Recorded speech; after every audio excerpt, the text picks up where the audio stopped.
I'm sure many of you have stumbled across videos that illustrate how expansive growth has, quite quickly, moved us into the globalization of information, commerce, and connectivity.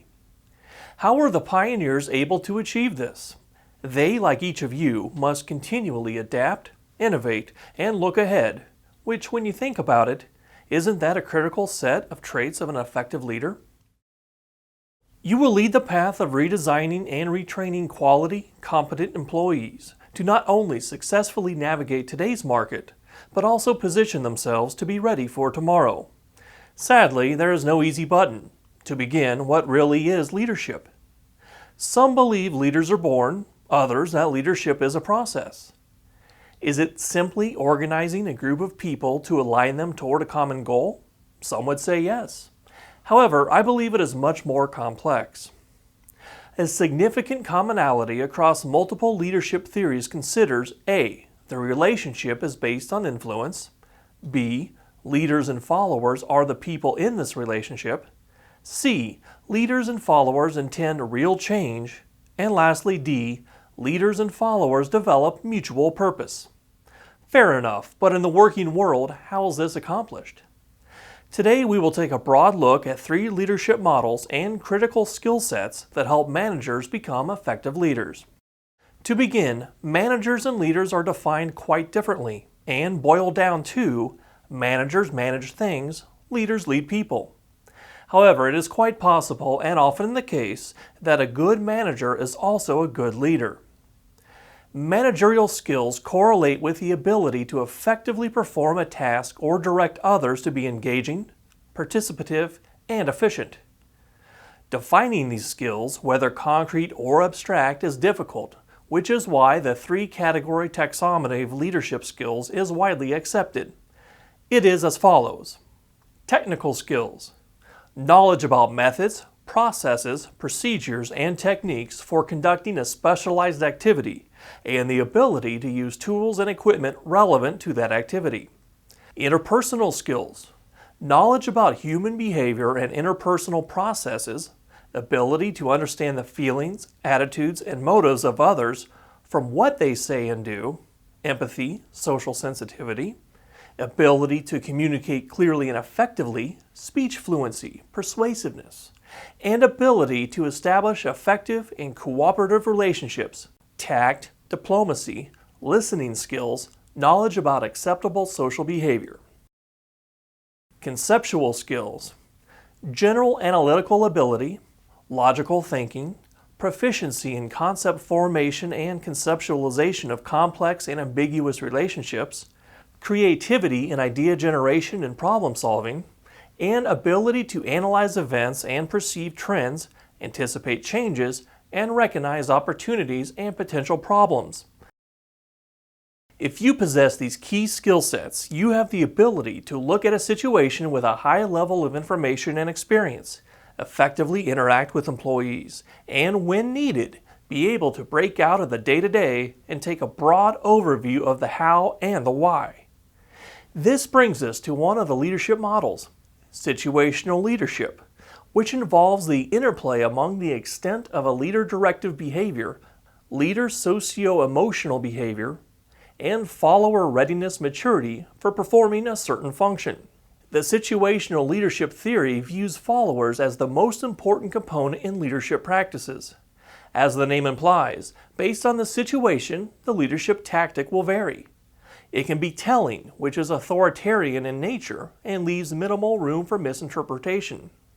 Selling, which combines telling and coaching, explaining the why and the what is to be expected. Lastly, participating and delegating, which provides little specific, close direction, allowing the employee to handle the situation. This leadership style looks to promote the development of the employee, but beware, empowerment can misfire. Delegation requires sharing power with subordinates, which often reduces their dependencies on their leader, and, if the subordinate lacks the skills to make good decisions, fails to understand what is expected, or has goals incompatible with those to the manager, the probability of failure is nearly absolute. The second leadership model discussed today is participative leadership. Consultation involves asking group members for their opinions and making the decision in private after contemplation. However, joint decision would bring the group into public cohesiveness as the leader and followers make the decision together. Participation with honest dialogue assists in increasing the quality of decisions. Those involved with the process are privy to the information and the reason why the decision is important.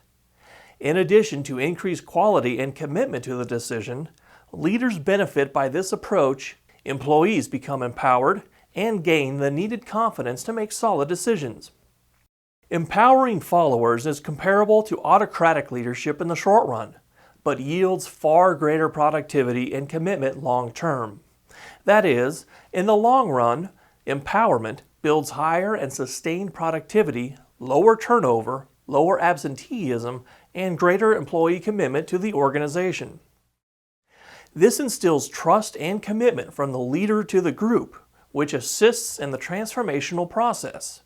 And that brings us to the third model, transformational leadership. Transformational leaders develop people through delegation and empowerment. Leaders charge employees with responsibility and accountability for their actions. Often their behavior is in pursuit of organizational goals. It is this long-term view that leaders must present to their followers. Again, the leader who promotes delegation and understands the usefulness of empowerment will benefit from the followers' positive actions. The ability to lead individually or by situation is what makes a leader effective.